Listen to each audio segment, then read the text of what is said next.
All right, so we're back and moving forward. I'm going to do my best to briefly cover the important contents in American history from 1980 to yesterday in our final series of lectures here. So, we're starting with the Reagan Revolution. Uh, as you hopefully remember, when we last left our heroes in 1979, things were not particularly good. We were dealing with massive stagflation. There was a significant the oil shortages, Iranian hostage crisis, the crisis of confidence, the energy crisis, all of these different things, right? And so the election of 1980, and if I can remember, I'll post links to the videos here because they're pretty awesome.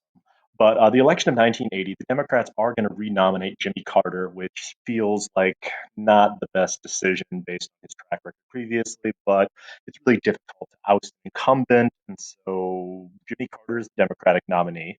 And the Republican nominee is a guy named Ronald Reagan, who was a former actor and former governor of California, who was seen previously as sort of too far out on the right fringe to be electable, right? He was too radical.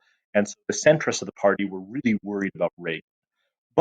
And the same way that the Democrats were relatively worried about Jimmy Carter. And there was this last minute attempt to like get Jimmy Carter off the ticket and bring in Edmund Muskie, which you don't need to know this stuff.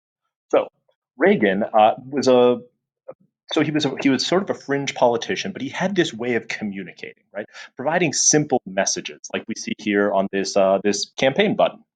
The message is pretty straightforward, and he was able to simply state these sort of complex ideas. He ran on a platform of optimism, and basically, we need to turn the country around. We're going in the wrong direction. And he was incredibly clever, as we can see here, right? He has these sort of lines that I'll just give you a second to allow you to read this.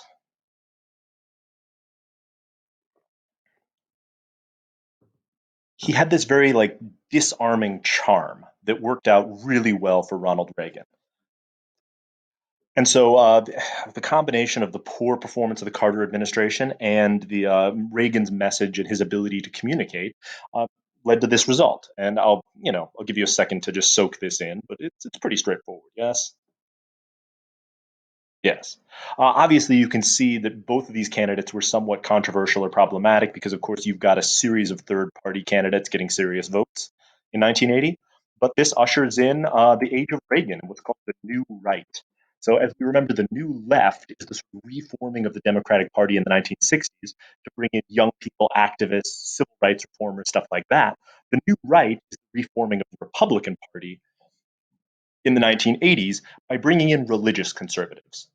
Before this, the Republican Party was primarily a party of small government, fiscal conservatives, hawks on communism, stuff like that. And with Ronald Reagan, we bring in conservative Christians and evangelicals in what's known as the Polar Alliance, the alliance between fiscal conservatives and religious conservatives that is still the core of the Republican Party today. Republican Party. This leads to a conservative resurgence. Since World War II, I mean, honestly, since the Eisenhower years, you had that brief Nixon thing, but Nixon wasn't a very traditional Republican. The conservatives had not really controlled Congress, had been in the minority in a lot of local elections. Democrats had really run the country in the years, I mean, pretty much since FDR. And so what we see is a resurgence of conservatism by creating the Reagan Coalition. So it's all of these different people. Reagan is going to peel off a number of pieces of the New Deal coalition, specifically blue collar people and Midwest and small towns and farmers who used to be part of the New Deal and are now moving away, had been sort of wary about the party since the whole civil rights movement. And now they're going to move and become some of the staunchest Republican voters. So what we see is, I mean, we can debate whether or not this creates a new party system. I would argue that it does. With the new right and new left, the parties are very different than they were in, the New Deal era, where you had just, FDR and the Democrats versus Republicans who opposed his government programs. So Reagan coalition, and for the most part, this is the Republican Party today. So still holding strong. Reagan, a number of noteworthy things from him. He's going to, and we'll talk a little bit more about this later, really focus on the judiciary and specifically trying to get the courts to become less activist. We, of course, remember the Warren Court, the Warren Court defining the civil rights era with all these broad sweeping rulings. So we're going to see conservative justices like our female Supreme Court Justice, Sandra Day O'Connor, nominated by Reagan. And the hostage crisis resolves immediately because Reagan, he was much more of a hawk on Iran, and the Iranians didn't really want to figure out what links Reagan would go to end the hostage crisis, and so the headline says it all. And it really gave a sense of turning a corner, quite frankly. Carter totally unable to end the hostage crisis. Reagan ends the hostage crisis by taking an oath of office, and all of a sudden hostages are home. Reagan is best known again for his communication skills, and it can be kind of a double-edged sword. He said a lot of things that are somewhat questionable, but he was able to put things in very sort of simple terms, partially because of his time as an actor. We can see a younger Ronald Reagan here in the 1950s. So, because of his time as an actor, he was able to communicate incredibly effectively, and this allowed him to use the bully pulpit to change people's opinions on issues, and it made him incredibly likable. So here we go. The simple statement. He was also well known for telling jokes. You should 100% Google Ronald Reagan jokes and just spend a little bit of time enjoying the humor of Ronald Reagan because he was an incredibly funny guy and his delivery is just amazing. And and he's going to be a hawk as far as the Cold War goes. So he's going to step back from détente and move up and really challenge communism again. So he gives a famous speech in front of the Brandenburg Gate, where, of course, he demands this is the dividing line between East and West Berlin, by the way, if you don't. And where he gives a speech demanding that Mr. Gorbachev tear down this wall. We start a new space-based laser defense system known as the Strategic Defense Initiative. It's nicknamed Star Wars by its detractors because it turns out we didn't have the technology to put lasers in space to shoot down nuclear weapons. But we're still going to research doing so and spend a tremendous amount of money trying. So we're going to back out of these nuclear arms agreements. Here's Reagan again in Star Wars. Would be cool. Would be cool to shoot down nuclear missiles with space-based lasers, but not possible in the 1980s, and I don't think we could do it today. And he's going to refer to the Soviet Union as the quote evil empire. Again, using his bully pulpit to like refocus the United States on our fight against communism. One of the first things that happens during the Reagan administration is air traffic controllers throughout the nation go on strike, the Air Traffic Controllers Union, for better pay, better conditions, things like that. They go into collective bargaining, the whole thing fails. And so Reagan, being a sort of anti-union free market guy, steps up and starts firing them and breaks the strike almost immediately. And so we see from Reagan a decisiveness that had been lacking in a lot of people's minds since Nixon left office. And the air traffic controllers decide that they would like to have their jobs and they concede and go back to work. And so he breaks the Air Traffic Controllers Union almost immediately. And this is kind of a symbol. And we really, organized labor really starts to lose influence throughout the Reagan years with this conservative resurgence as he's able to turn people against against unions in a very real way. We also get incredibly important religious lobbying groups called like the Moral Majority, which was founded by Jerry Falwell. We see him here. He was the founder of Liberty University. His son is still in the news occasionally. So if you see the name Falwell, his fame goes back to his father's fame. They, of course, represent this rise of fundamentalism. So we get another wave of religious fervor in the 1980s as religious conservatives are back into power, and they're going to argue for, obviously conservative issues, right? Very strict interpretation of the Bible, a greater religious freedom, stuff like that. A lot of the issues that we still see today. And one of the hot button issues that we get is the whole prayer in schools thing. Reagan takes this on as an issue of the idea that, like, as the United States became more religiously diverse, schools were phasing out, formalized prayer, and Reagan basically wanted to bring this back. And the argument comes down to I think we discussed this earlier in class, but where when prayer in school becomes a difference, like when the issue of prayer in school is a conflict between the Establishment Clause and the Free Exercise Clause, right?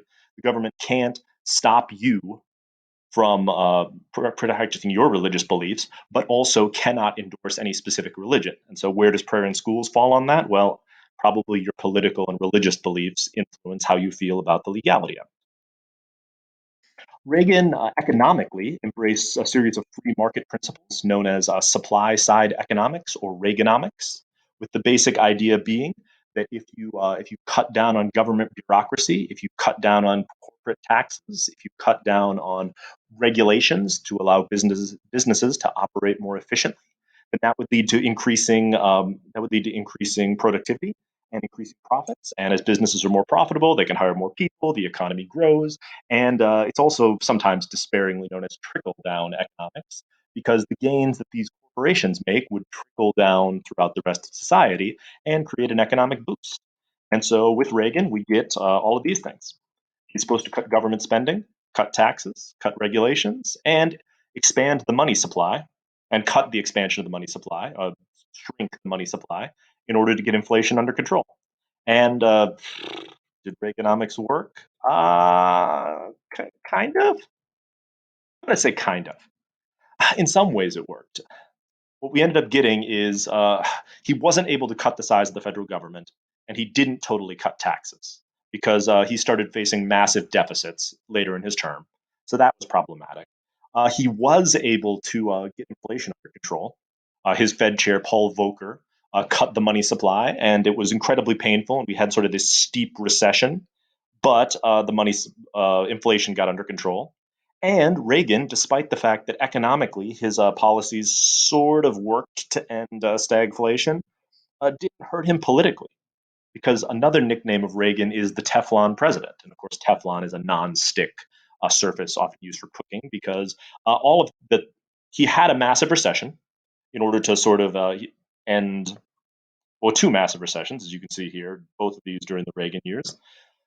He had two massive recessions during his presidency, and they didn't really hurt him politically because he was able to basically make the case that we needed to do this to get to end stagflation. And so, despite all of this, because of his likability, because of his communication ability, Reagan maintained very high popularity ratings throughout most of his presidency and very quickly rebounded from a series of these crises. So here's Reagan dancing from crisis to crisis and not particularly being bogged down by any of them. Oh, probably one of the least effective Reagan policies was the Just Say No to Drugs campaign. We'll talk more about this in a future lecture, but the drug crisis was growing in the United States, and Nancy Reagan's plan was to encourage children to say no to drugs, which, good idea, but in practice, not particularly effective at curbing drug use, although she looks very enthusiastic about it. So for the election of 1984, and I'll try to post the videos here because Reagan was running against Walter Mondale, who was of Minnesota, so he's got zero chance to win. Because of course he has zero chance to win, we get the first female vice presidential candidate, Geraldine Ferraro here, because he's going to get crushed. Who cares? And probably the defining moment of the debate was Reagan was able to tell a joke of the campaign. Sorry, was during one of the debates, Reagan was able to tell a joke and get Mondale to laugh at it. And I'll try to post a link to that because it's pretty fantastic. So here's 84. I don't think I need to break this down for you. We'll just let this stand as is. And I won't even ask the obvious question: what does this say about the rise of the new right and Reagan's popularity? Yeah. The last piece is the Challenger disaster happens. This is probably not Ronald. I mean, probably not Ronald Reagan's fault, but it is noteworthy because we had at this point space travel had become somewhat routine or felt a little bit routine in the 1980s because of the advent of the space shuttle, these sort of reusable orbiter devices or crafts devices, sweet mercy. But the Challenger was a space shuttle launched in the mid 80s, 86, I think. Anyway, and they had sent a teacher on board, and so millions of school children were watching as it exploded shortly after takeoff. This really took the sales out of, was one of the factors that took the sales out of NASA and really led to our scaling back significantly of our space program. And last, we have the HIV and AIDS crisis. HIV and AIDS starts to spread throughout this time, and for the most part, the Reagan administration ignored it and really did nothing to deal with the HIV and AIDS crisis. And conservative religious groups specifically really tried to, or really viewed the disease as something that only affected homosexuals, and therefore wasn't something that they had to worry about, and two was used as a reason to condemn homosexuality. So that's another major failing of the Reagan years. And so, man, we still have a little bit more Reagan to go, of course, especially Reagan's foreign policy. But I'll leave Reagan's legacy to you. There's a lot to unpack here, and how you feel about Ronald Reagan says a lot about what your political priorities are.